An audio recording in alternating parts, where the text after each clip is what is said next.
पुरानी पेंशन बहाली रथ यात्रा का अलीगढ़ पहुंचने पर जगह जगह फूलमालाओं से हुआ भव्य स्वागत। पुरानी पेंशन बहाली रथ यात्रा पूर्वी उत्तर प्रदेश एवं बुंदेलखंड में जन जागरण के पश्चात दूसरे चरण में पश्चिम उत्तर प्रदेश में जन जागरण के क्रम में आज अलीगढ़ मड्राक टोल प्लाजा पहुंची, जहां उसका समस्त पदाधिकारियों द्वारा भव्य स्वागत किया गया। उसके बाद Shiva guest house Agra road से पुरानी पेंशन बहाली रथ यात्रा प्रारंभ हुई, जो हाथरस अड्डा पुराना बस स्टैंड रसलगंज होते हुए रेलवे स्टेशन पर समाप्त हुई और रेलवे के मनोरंजन सदन में आमसभा का आयोजन हुआ। वहीं वक्ताओं ने कहा कि मंजिल उन्हीं को मिलती है जिनके सपनों में जान होती है। पंखों से कुछ नहीं होता, हौसलों से उड़ान होती है।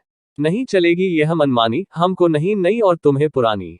ना समझौता ना गठबंधन, लेकर रहेंगे पुरानी पेंशन। अच्छा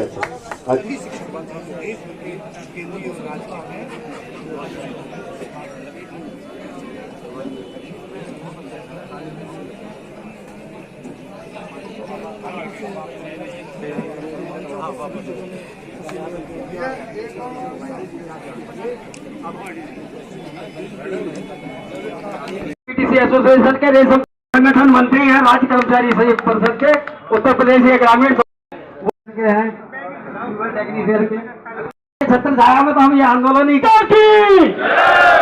भारत माता की वंदे वंदे जय शिक्षक जय भारत।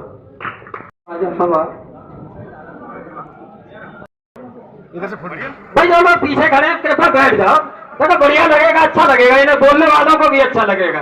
कृपया बैठ जाए। तिवारी बाबूजी, युवा दिलों की धड़कन योगेश त्यागी जी, विशेष बीजीटी संघ के अध्यक्ष तिवारी जी, हमारे दिल में और सभी कर्मचारियों के दिल में बसने वाले नरेश भैया जी और हमारे युवा बुजुर्ग उदयराज सिंह जी, शिव कुमार जी,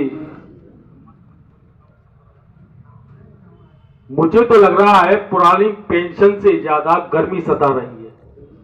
मृत्युंजय भैया जी, तो मैं यहां एक बात कहना चाहूंगा, ना संघर्ष ना तकलीफ, फिर क्या मजा है जीने में।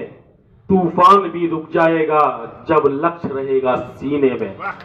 पसीने की स्याही से पन्ने कभी कोरे नहीं होते, जो करते हैं मेहनत दर मेहनत उनके सपने कभी अधूरे नहीं होते।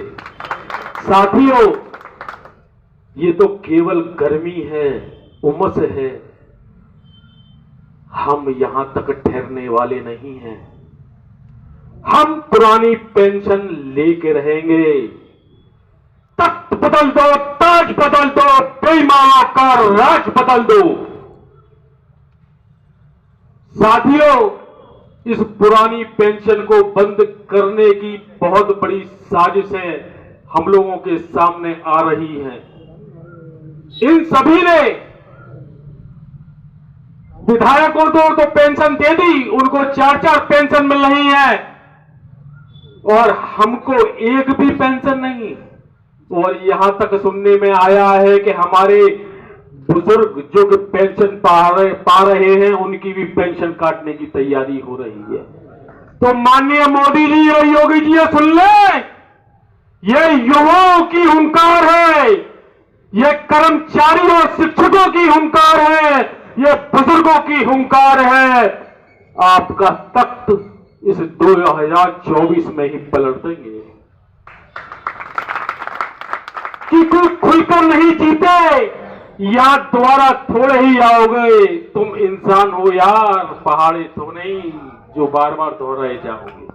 सहायक महामंत्री मृत्युंजय कुमार, हमारा केवल और केवल एक सूत्री कार्यक्रम है पुरानी पेंशन बहाली करिए, और हम इसके लिए विगत 2004 से, जब से पुरानी पेंशन खत्म की गई थी, तब से इसके लिए लगातार लड़ाई लड़ रहे हैं और समय समय पर अपना आंदोलन करते रहे। लेकिन आज खुशी की बात यह है कि हमारे साथ उत्तर प्रदेश राज्य कर्मचारी परिषद के सभी घटक दल साथ में हैं और हम संयुक्त रूप से जो संयुक्त मोर्चा बना है, जिसके के अध्यक्ष इसके माननीय शिवपाल मिश्रा जी हैं, ऑल इंडिया रेलवे फेडरेशन के, वो इसका नेतृत्व कर रहे हैं। और आज हमारे बीच में कार्यकारिणी सदस्य संयुक्त मोर्चा के माननीय हरकिशोर तिवारी जी हैं, जिनके नेतृत्व में जन जागरण के लिए रथ यात्रा निकल रही है और उस रथ यात्रा का आज अलीगढ़ में पड़ाव है। और अगला पड़ाव जो है हमारी अब इस मांग को मनवाने के लिए, सरकार से गुहार करने के लिए 10 अगस्त को हमारा दिल्ली का मार्च है। और जब तक हमारी ये लड़ाई पूरी नहीं हो जाती, हम सभी कर्मचारी संयुक्त रूप से इसके लिए अपनी आंदोलन, शांतिपूर्वक आंदोलन करते रहेंगे। और यदि आवश्यकता पड़ी और हमारे फेडरेशन का आदेश हुआ तो हम हड़ताल के लिए भी जाएंगे। और हम सरकार को ये आगाह कर देना चाहते हैं कि हम यदि राष्ट्र का निर्माण करना जानते हैं, हम उसके साथ सरकार बनाना जानते हैं, तो सरकार को बिगाड़ भी सकते हैं, सरकार को उतार भी सकते हैं। और जब तक हमारी मांग पूरी नहीं होगी, हमारा आंदोलन अनवरत चलता रहेगा। देखिए, हमारे कर्मचारी और शिक्षकों का पैसा वेतन पे काटा जा रहा है, उसको शेयर मार्केट में लगाया जा रहा है। और शेयर मार्केट की ऐसी कंपनियों में लगाया जा रहा है कि सारे साक्ष्य हमारे पास हैं। INLFS जैसी कंपनियां हैं जिनको 12 बार वो डिफॉल्टर हो गई और पैसा सरकार उसी में लगा रही है। कहीं ना कहीं रिश्तेदारी निभाई जा रही है, दोस्ती निभाई जा रही है। IAS कहीं ना कहीं घपला कर रहे हैं, हमको सड़क में फांस रहे हैं। हमारे लोग जो रिटायर हो रहे हैं 18 साल बाद, उनको पैसा नहीं मिल रहा है। उनको कई 100 रुपये मिल रहे हैं, कई 1000 रुपये मिल रहे हैं। तमाम सारे आंकड़े हमारे पास हैं। हमारी ये रैली निकल रही है, तमाम आंदोलन हम लोग कर चुके हैं। अब हमने उत्तर प्रदेश में रैली की है, अब हम लोग दिल्ली रैली कर रहे हैं। दिल्ली में हम लोगों ने कई चरणों में उसको बांटा है। कई चरणों में जैसे हम लोगों के अभी यहाँ आए हैं, कल हमारा बुलंदशहर में है, उसके बाद गाजियाबाद होते हुए हम लोग चले जाएंगे मेरठ की तरफ। तो कई चरणों में लोग हम लोग करेंगे। और पूरे 35 जिलों का चुनाव हम लोगों ने इसलिए चयन किया है कि अब हम लोग दिल्ली में रैली करेंगे 10 अगस्त को। तो वहाँ पर सारी भीड़ यहाँ की वहाँ पहुँचेगी, जैसे हम लोगों ने लखनऊ में भी किया था लाखों की संख्या, उसी तरह से अब सेंट्रल के और स्टेट के सभी वहाँ पहुँचेंगे, रेलवे भी उसमें शामिल होगा। तो निश्चित रूप से इसमें बहुत बड़ा एक सैलाब वहाँ दिखाई पड़ेगा आपको, और सरकार पर दबाव बनाने का हम लोग काम करेंगे। 16 मई से रथ यात्रा चली है और सभी पूर्वांचल के सभी जिलों में होते पश्चिमी उत्तर प्रदेश में ये आई है 20 तारीख से। और आप देख रहे हो पुरानी पेंशन बहाल करने के लिए इस प्रदेश के शिक्षक और कर्मचारी जिस तरह क्रोश है वो आपको सबको दिखाई दे रहा है। उम्मीद है 10 अगस्त की जो हमारी दिल्ली में रैली हो रही है वो एक ऐतिहासिक रैली होगी और इस सरकार की, देश की सरकार को पुरानी पेंशन बहाल करने के लिए मजबूर करेगी। और हम सभी शिक्षक कर्मचारी जो देश भर के केंद्रीय और राज्य के हैं वो इसको सरकार को मजबूर करेंगे। ये रथ यात्रा जो निकाली है कहाँ से निकाली है, क्या ये कानपुर से रथ यात्रा चली थी, पूर्वांचल के सभी जिलों में, कुशीनगर, देवरिया, पूर्वांचल के सारे जिलों से होते हुए अब पश्चिमी उत्तर प्रदेश में अब औरैया, कन्नौज और औरैया से यहाँ तक।